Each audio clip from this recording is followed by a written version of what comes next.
I thought I had the perfect life, successful banking career, loving wife, and a son who was my world. Then I found the hidden DNA test results. 9 years of fatherhood, destroyed by 3 words. Paternity, 0%. But the real shock came 5 years later. My name is Neil Maddox. I'm 43 years old, and until 3 months ago, I thought I had it all figured out. 15 years managing the downtown branch of First National Bank, a beautiful wife, and a son who meant everything to me. I was the guy who had his life together, the one other men looked at and thought, that's what success looks like. Our house in Maple Grove was the kind of place you see in magazines. 2-story colonial with white picket fence, manicured lawn that I spent every Saturday perfecting. Brielle had insisted on the expense of landscaping, said it reflected well on both our careers. She was right, of course. In our circle, appearances mattered. Oliver was 9 years old and the light of my world. Every evening when I came home from the bank, he'd run to me with that gap-toothed grin, showing me his latest drawing or telling me about his day at school. We had our routines: Saturday morning pancakes, Sunday afternoon catch in the backyard, bedtime stories where I'd make up adventures about brave knights and dragons. The morning everything changed started like any other. I was in the kitchen, reading the financial section, while sipping coffee from my favorite mug, the one Oliver had painted for me at summer camp with "World's Best Dad" in crooked letters. Brielle was at the stove, humming some tune I didn't recognize, her auburn hair catching the morning light streaming through our bay window. "Honey, did you move any papers from my desk?" she asked, her voice carrying a note I couldn't quite place. I looked up from the newspaper. "No, what?" She was rifling through a stack of mail on the counter, her movements quick and agitated. "I can't find something important." That's when I saw it. A white envelope that had fallen behind the coffee maker, partially hidden. The return address made my stomach drop. Precision Genetics Laboratory. "Is this what you're looking for?" I held up the envelope. The color drained from Brielle's face so fast I thought she might faint. Her hand trembled as she reached for it, but I pulled it back. "What's this about, Brielle?" "It's nothing, Neil. Just some routine tests my doctor ordered." But the way she said it, the tremor in her voice, told me everything I needed to know. This wasn't routine anything. I tore open the envelope before she could stop me. The words on the page hit me like a sledgehammer to the chest. DNA paternity test results. Probability of paternity, 0%. The silence in our kitchen stretched like a taut wire ready to snap. Brielle stood frozen by the stove, her spatula dripping eggs onto the floor, her eyes wide with the look of someone caught red-handed. The DNA test results trembled in my hands as I tried to process what I was reading. "Neil, please," Brielle whispered, taking a tentative step toward me. "Let me explain." "Explain." My voice came out rougher than I intended. "Explain how my son isn't my son. Explain how you've been lying to me for 9 years. She flinched as if I'd slapped her. "It's not what you think." "Then what is it, Brielle?" "Because this paper says there's 0 chance Oliver is mine. 0. I waved the document at her. "How long have you known?" I suspected, but I wasn't sure until you decided to get a test behind my back." The rage was building inside me like steam in a pressure cooker. "Who is he, Brielle? Who's the father?" Her face crumpled, and tears started streaming down her cheeks. "It was Milton. Milton Rourke from my old firm." Milton Rourke. The name hit me like a punch to the gut. I knew him, cocky advertising executive, divorced, the kind of guy who wore expensive suits and drove a BMW. I'd met him at several company parties over the years. When? I demanded. "It was when we were going through that rough patch, remember? You were working those long hours, trying to get the promotion, and we barely talked. I was lonely, Neil. I made a terrible mistake." "A mistake?" I slammed the paper down on the counter. "A mistake is forgetting to pay the electric bill, Brielle. This is betrayal. This is letting me raise another man's child while you sat there knowing the truth." "I didn't know for certain until recently," she sobbed. "And by then, Oliver was your son in every way that mattered. You love him, Neil. Nothing changes that. Everything changes that." I roared, causing her to stumble backward. "Do you have any idea what you've done? I've built my entire life around that boy, around this family. I've sacrificed promotions to make it to his baseball games. I've stayed up all night when he was sick. And now you're telling me he's not even mine." Upstairs, I could hear Oliver getting ready for school, blissfully unaware that his world was about to implode. The sound of his feet running across the floor made my chest tighten. "He is yours," Brielle pleaded. "Biology doesn't change the fact that you're his father in every way that counts." "Don't." I held up my hand. "Don't you dare try to minimize this. You let me believe a lie for 9 years. You watched me love that boy, knowing he wasn't mine. Because you do love him, and he loves you."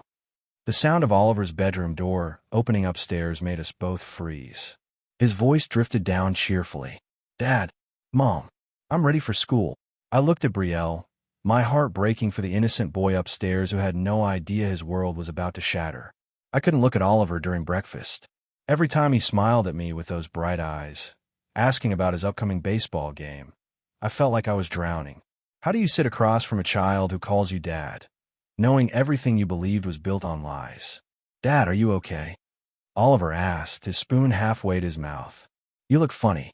"I'm fine, buddy," I managed, though my voice sounded hollow even to me. Brielle kept shooting me desperate glances, silently pleading with me not to destroy her son's world right there at the breakfast table. But the weight of the truth was crushing me. After I dropped Oliver at school, probably the last time I'd do that as his father, I drove straight to the bank. I needed to think, needed to figure out what this meant for everything we built together. Our joint accounts, the college fund, the house we bought with both our names on the mortgage. My assistant, Janet, took one look at me and asked if I was feeling all right. "Cancel my meetings," I told her. "I need to make some calls." First, I called my lawyer, Mike Brennan. We'd gone to high school together, and he'd handled our house purchase and wills. "Mike, I need to know about my legal rights regarding my son," I said without preamble. "What's going on, Neil?" "Just found out he's not biologically mine. His mother had an affair. What are my options?" The silence on the other end stretched uncomfortably. "Jesus, Neil. I'm sorry. How long have you been raising him?" 9 years. Since birth. In this state, if you're listed on the birth certificate and have been acting as the father, you have parental rights. But if the biological father wants to contest, he might. I interrupted. "What about financially? The house, college funds. Everything's been set up assuming Oliver was mine. That's more complicated. We need to meet. Can you come in today?" After hanging up, I sat in my office staring at the family photo on my desk. Oliver's gap-toothed grin stared back at me, and I felt my chest tighten. This kid had done nothing wrong. He was innocent in all of this. But the betrayal burned like acid in my veins. 15 years of marriage, and Brielle had let me live a lie. Every Father's Day card, every "I love you, Daddy," every proud moment at his games, all of it tainted now. My phone buzzed. A text from Brielle. "Please come home. We need to talk." I stared at the message for a long time before typing back. There's nothing left to talk about, but there was Oliver to think about. Whatever happened between Brielle and me, that boy deserved better than being caught in the middle of this mess. I just didn't know how to protect him from the truth that was about to destroy everything he knew. That evening, I sat in my home office surrounded by financial documents, trying to untangle 15 years of shared assets. The joint checking account, the savings, Oliver's college fund. Everything was interconnected like a spider web, and I was about to tear it all apart. Brielle knocked softly on the door. "Neil, Oliver's asking why you missed dinner." I didn't look up from the papers. "Tell him I'm working. We can't keep avoiding this conversation." I finally raised my head. "What conversation, Brielle? The one where you explain how you've been lying to me for nearly a decade? Or the one where you tell me how sorry you are for letting me believe Oliver was mine?" She stepped into the room, closing the door behind her. "I am sorry. You have to believe that. Sorry doesn't fix this." I gestured to the documents spread across my desk. "Do you have any idea what this means financially? The house, the insurance policies, the trust fund. It's all assuming Oliver is my biological son. Money isn't what matters here, isn't it?" I stood up, my patience finally snapping. "I've been planning for his future for 9 years, Brielle. College tuition, wedding fund, everything a father saves for his son. Now I find out he's not even mine. He is yours in every way that." "Stop saying that." I slammed my hand on the desk. "Biology matters. Legal paternity matters. And you've taken both away from me." Her face crumpled. "What are you saying?" "I'm saying I can't do this anymore. I can't sit at that dinner table pretending everything's normal.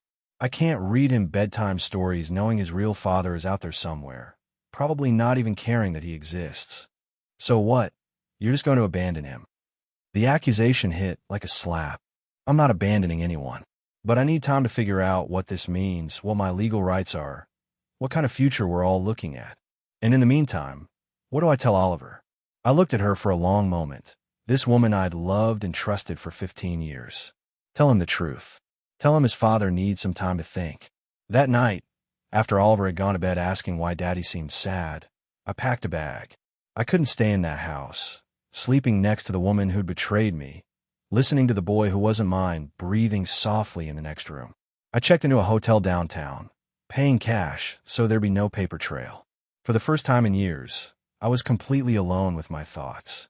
In the silence of that sterile hotel room, I realized something that terrified me. I had vanished after finding out my wife's baby wasn't mine. Just disappeared from the life I thought I knew. And I had no idea how to find my way back. I'd been staying at the Marriott downtown for 3 days when my phone rang. The caller ID showed my mother-in-law's name, Patricia Sinclair. I almost didn't answer, but something made me pick up. "Neil, we need to talk," Patricia said without preamble. Her voice carried a weight I'd never heard before. "If Brielle sent you to convince me to come home, Brielle doesn't know I'm calling. Meet me at Riverside Diner in an hour." Against my better judgment, I went. Patricia was already there when I arrived, sitting in a corner booth with her hands wrapped around a coffee cup. At 68, she was still an elegant woman, but today she looked every one of her years. "You look terrible," she said as I slid into the seat across from her. "Thanks. That's exactly what I needed to hear." Patricia studied me for a long moment. "How much did Brielle tell you about the affair?" "Enough. Milton Rourke, her old firm, 9 years ago during our rough patch." I signaled the waitress for coffee. "Why?" "Because there's more you need to know." My stomach dropped. "What kind of more?" Patricia took a shaky breath. "I knew about the affair when it happened. Brielle came to me, crying, scared she was pregnant, but didn't know who the father was." The coffee cup stopped halfway to my lips. "You knew? This whole time, you knew Oliver might not be mine." I told her to tell you the truth. I begged her to be honest before you got too attached to the baby. But she didn't listen. She was terrified you'd leave her. And when Oliver was born, Patricia's voice broke. "He looked so much like Milton. I knew. We both knew." I set the cup down hard, coffee sloshing onto the table. "You've watched me be a father to that boy for 9 years, knowing he wasn't mine. You've sat at Christmas dinners, birthday parties, family gatherings, watching me love a child that isn't mine. You are that child's father, Neil. Biology doesn't. Don't give me that line." I snapped, causing other diners to look our way. Everyone keeps saying biology doesn't matter, but it's the only thing that does matter. It's what determines legal rights, inheritance, medical history, everything. Patricia reached across the table, but I pulled my hands away. "There's something else. Milton has been asking about Oliver." My blood turned to ice. "What do you mean asking?" "He's been calling Brielle. He knows about the paternity test results. He wants to meet his son." The diner suddenly felt too hot, too crowded. "How does he know about the test?" Brielle told him. She thought if he knew, he might want to be involved, help with support. She's been talking to him behind my back. I felt like I was drowning. While I've been building a college fund, planning for Oliver's future, she's been in contact with his real father. "Neil, you have to understand." "I don't have to understand anything." I stood up abruptly. "Your daughter has been lying to me for 9 years, and now you're telling me she's been setting up meetings with Oliver's biological father? What's next? Are they planning to play house together?" Patricia's face crumpled. "I'm sorry, Neil. I should have made her tell you years ago." "Yes, you should have. But you chose to protect your daughter instead of doing what was right." I threw 20 on the table and headed for the door, but Patricia's voice stopped me. "Milton wants joint custody, Neil. Brielle's scared he'll take her to court." I turned back slowly. Then maybe she should have thought about that before she started this mess.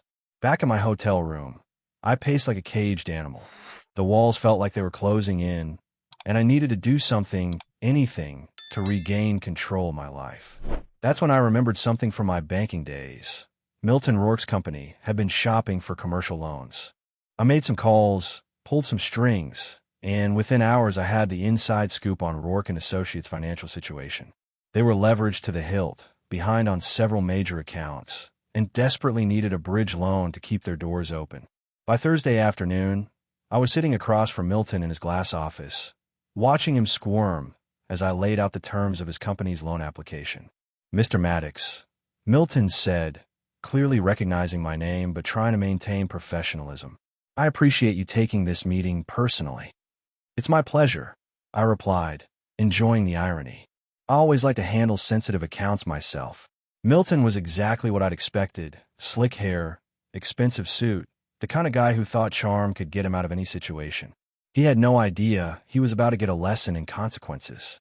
"So," I said, reviewing his file with deliberate slowness, "you're requesting a $2 million bridge loan to cover operational shortfalls and outstanding vendor payments." "That's correct. We're confident we can turn things around with the right financial backing."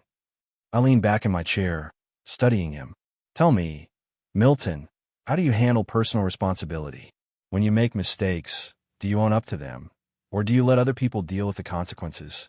His smile faltered slightly. "I'm sorry, I don't understand the relevance." "Oh, it's very relevant. See, we've had some bad experiences with borrowers who lack integrity in their personal lives. Tends to carry over into business dealings." Milton shifted uncomfortably. "Mr. Maddox, if there's something specific you'd like to know about our business practices." "Actually, there is." I closed the file and looked him straight in the eye. "I'd like to know why you think you deserve a loan from the bank where I work, when you've been screwing my wife and fathering children you don't support." The color drained from Milton's face. I don't know what you're talking about." "Sure you do. Brielle Maddox. Oliver Maddox. Ring any bells?" Milton's hand started shaking. "Look, I didn't know she was still married when you what? When you had an affair with a married woman. When you got her pregnant. When you disappeared for 9 years while I raised your son. I didn't know about the boy until recently. But now you do. And now you want to be daddy all of a sudden." I stood up, straightening my tie.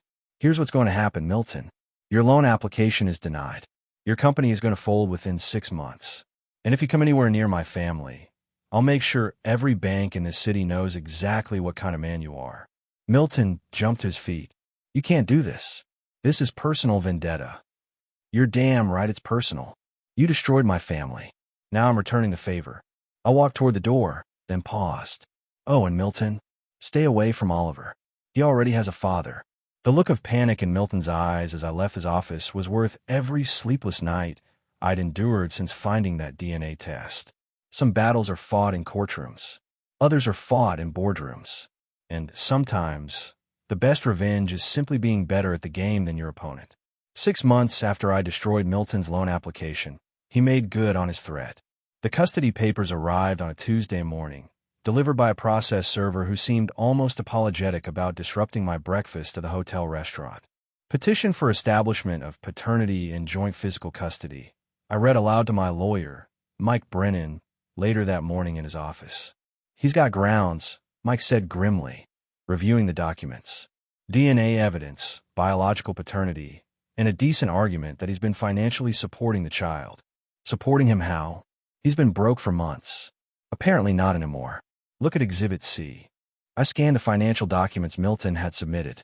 Bank statements showing regular deposits, a new job at a larger firm, evidence of child support payments to a separate account Brielle had opened. "Son of a bitch has been planning this," I muttered. "It gets worse. He's claiming you've been deliberately interfering with his attempts to establish a relationship with Oliver." "Damn right I have." Mike looked at me seriously. "Neil, I need you to understand something. In the eyes of the law, Milton Rourke is Oliver's father. You've been acting as the father, which gives you some rights, but his biological claim is stronger." "So what are you saying?" "I'm saying we need to be strategic. This isn't about winning or losing anymore. It's about what's best for Oliver." The custody hearing was scheduled for the following month. In the meantime, I had to watch Milton exercise his court-order visitation rights, picking up Oliver every other weekend like he had some natural right to the boy I'd raised. The first time I saw them together, I was sitting in my car outside Oliver's school. Milton pulled up in a new BMW. Apparently his finances had improved dramatically, and Oliver ran to him with genuine excitement. "Mr. Milton," Oliver called out, using the formal address Brielle had obviously coached him to use. Watching them drive away together felt like having my heart ripped out with rusty pliers. This stranger was bonding with my son, creating new memories while I sat on the sidelines. That evening, when Brielle brought Oliver home, I was waiting in the living room. "How was your day with Mr. Milton?" I asked Oliver, trying to keep my voice neutral. "It was awesome, Dad. He took me to the aquarium, and we saw sharks, and he knows everything about marine biology, and he said maybe next time we can go to the science museum." Each word was like a knife twist. "That sounds great, buddy. He's really smart, Dad. Almost as smart as you. Almost as smart as me." The comparison hurt more than I wanted to admit.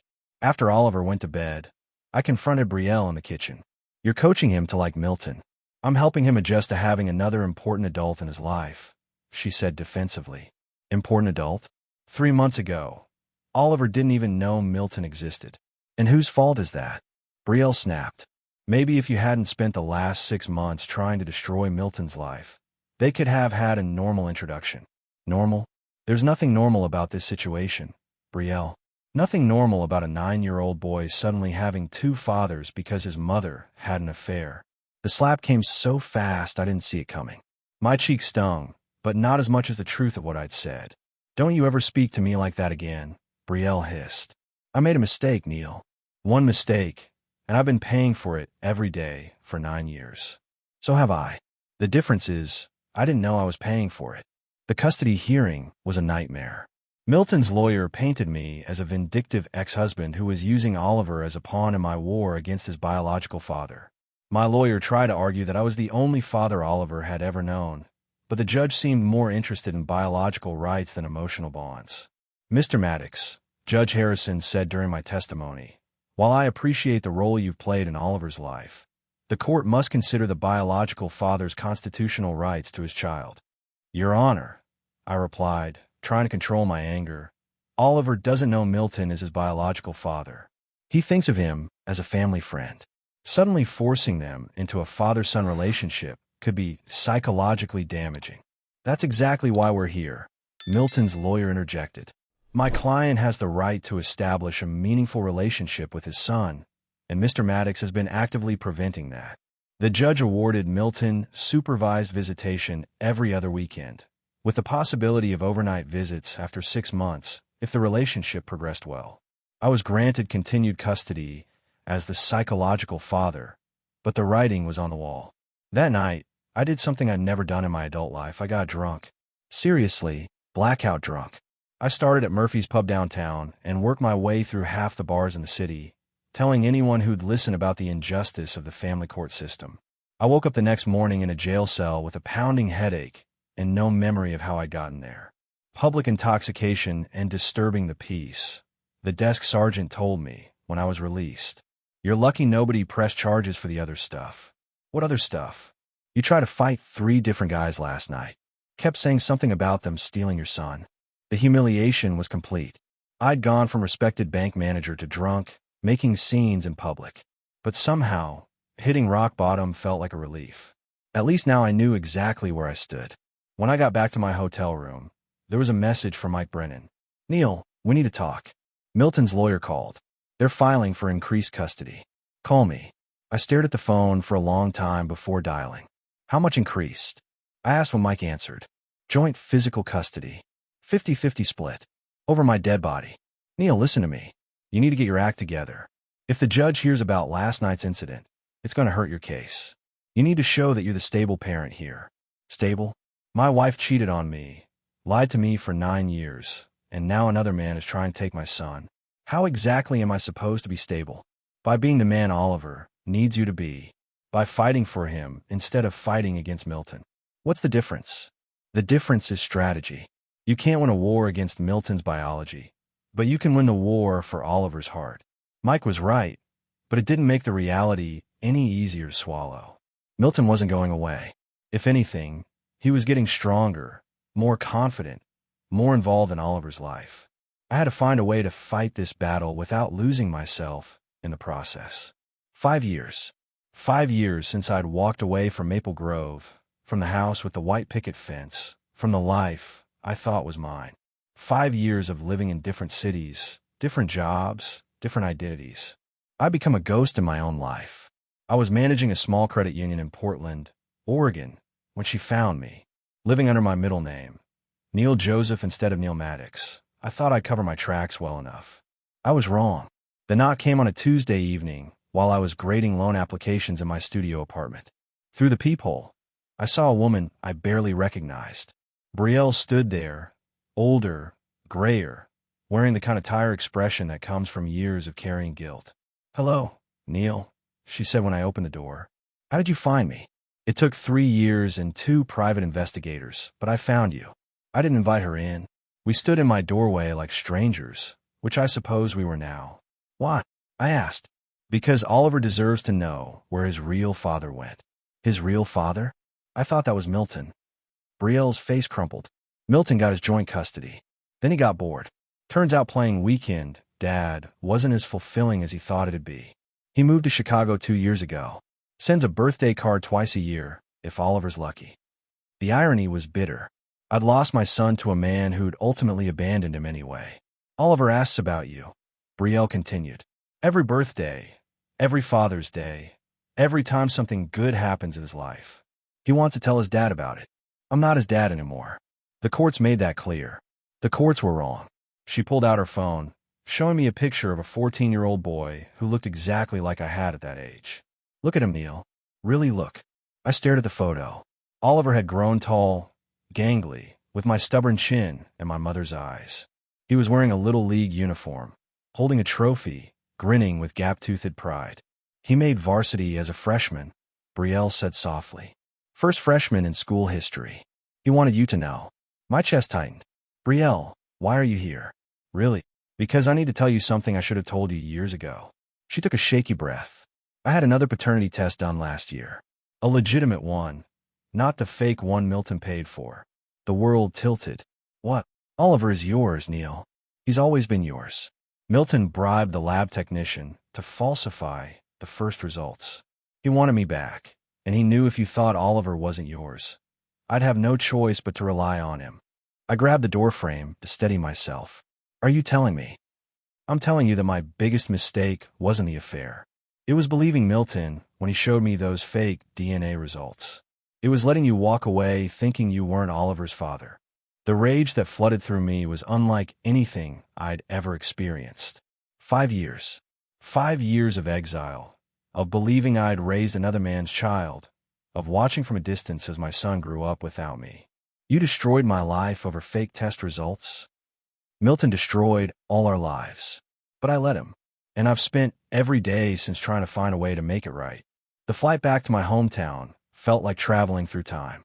Everything looked smaller than I remembered, but the house on Maple Grove still had its white picket fence, though the paint was chipping now. Oliver was waiting on the front porch when my taxi pulled up. 5 years had changed him from a boy into a young man, but when he saw me step out of that car, he was 9 years old again. "Dad," he called out, uncertainty in his voice.